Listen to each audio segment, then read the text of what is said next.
In this video, we'll review how to sell a property in RightCapital. Within the client plan, navigate to the Profile Net Worth section. Once here, scroll down until you see Property on the left. Click on the drop-down to view the properties in the plan, and then click on the property that you're trying to sell. At the bottom of the data entry here, you'll see a field for year of sale. This will be set to end of both plans by default, but by clicking on the drop-down, you're able to choose when you'd like to sell off this property in the current plan. You have numerous options here in terms of when to sell the property. You can enter a specific calendar year, choose to have the sale happen after a given number of years, or enter a particular age for either client.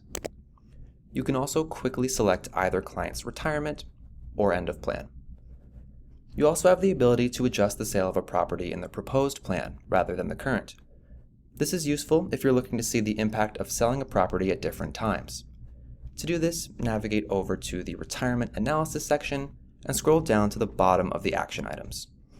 Here you'll see the properties in the plan listed in the lower right, along with the years of sale that are currently entered in the Profile section. To propose a different year of sale, simply click the drop-down next to a property and select a different option here.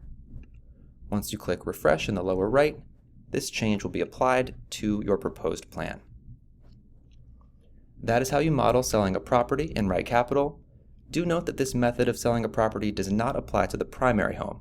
If you're looking to sell a primary home, please see our other video on how to model a primary home relocation.